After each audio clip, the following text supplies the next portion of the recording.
Hi, I'm Kim LaRue. I'm Adult Ministries Coordinator and Membership Care here at Powell United Methodist Church. And Hannah Van Meter is with me today. Hi. And she's behind the camera. And she works with our youth and social media and social justice. And so we are together today to talk a little bit about the church library, which, in my opinion, is underutilized, and it's awesome.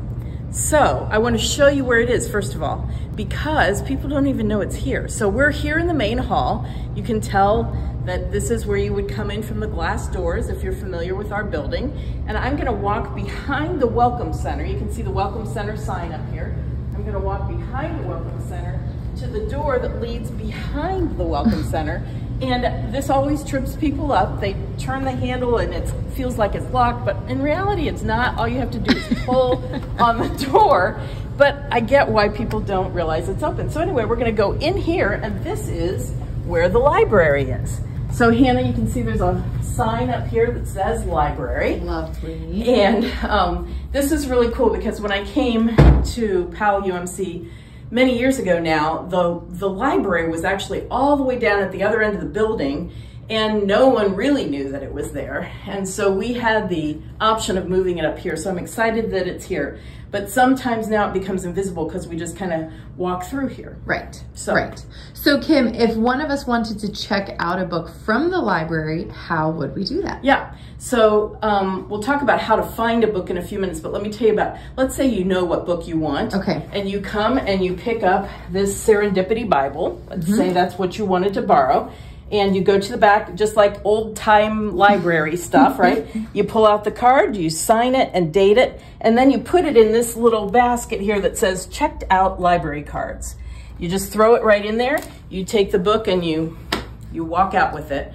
We don't have a time frame that you have to turn it back in. We appreciate you turning it back in, but you don't have a specific time frame for that. So then we'll make a note of that in our database system. So if we needed this book, we would know that you had it and we would come and let you know we need it back. And then how would we return the book once we're all finished? Sure, right, good question. So you brought your book back. You would actually just put it in this cool basket that says books. Okay. Because of course your library card would not still be there because we've already processed it. And then every once in a while we take those books and we take our card catalog and we pull out the card, put it back together, and we then would put it back on the shelf.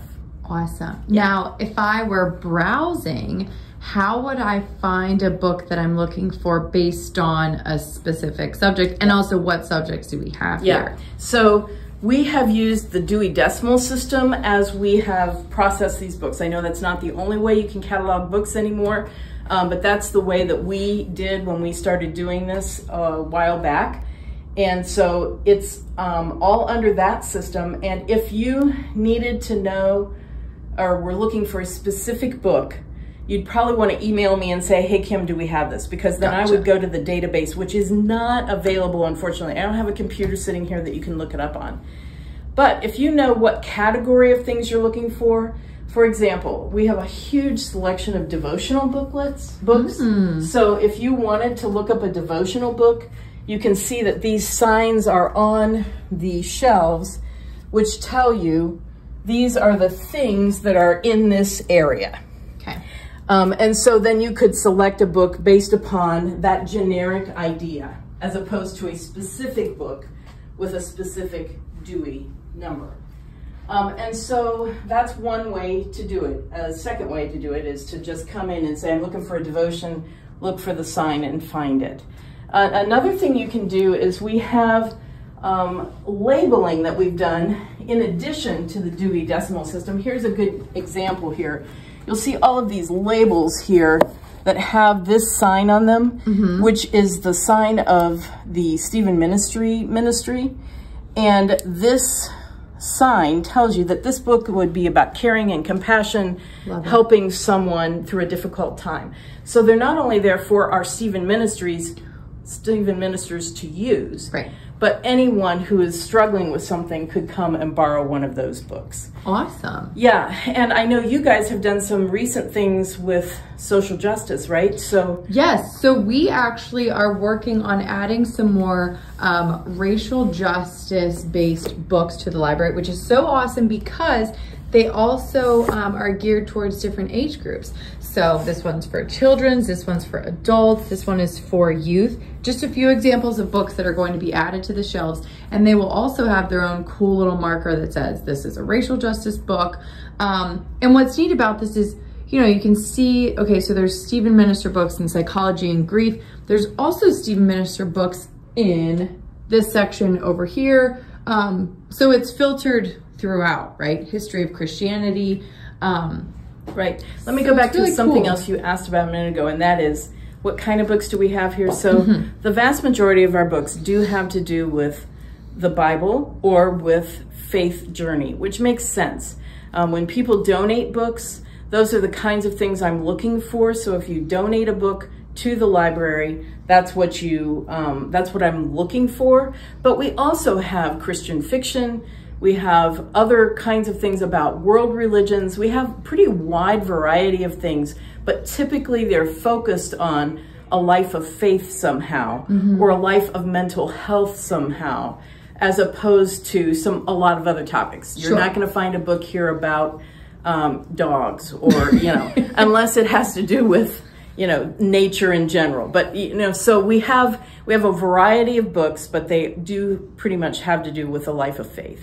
And that also takes us into another great introduction about books from studies. Yes. So why don't you tell me about this? Well, why don't you talk about what it is, and then I'll tell them about. So this is a book from our most recent youth parent summer book study, from a book called Sticky Faith. And so because this study is wrapping up for the summer, this book will be added to the library. So when I have leftover books that we've purchased for a particular study, I typically put one in the library, and then I also have a resource room of books like this if I had more extras. And sometimes our studies have DVDs and leader guides. I have a resource room of all of those things from previous studies. So if you're looking for something, again, I might have it either here in the library or in the resource room. Awesome. So that's all good stuff. The other thing I want to promo while we're here is there's a big book sale coming up in October. So you can donate books to that, and I look through the book study book or the book sale books to see if there's anything else we want in the library. So I want to highly recommend that too, because that's a great project that raises money for mission, but they do need your books that you might not use anymore. So bring them into the church and they can use them for that study. Awesome. So we are revamping the use of our library. Yes. Cool. And we hope you'll stop in. Yes. If you love books and you would like to help me with the library, I can use a couple of volunteers. Awesome. Very little time on your part, but it helps me kind of process through the books that come and go so that we have everything on the shelf that's available. Okay. So, yeah. Awesome. Okay, well, thanks, friends. Bye.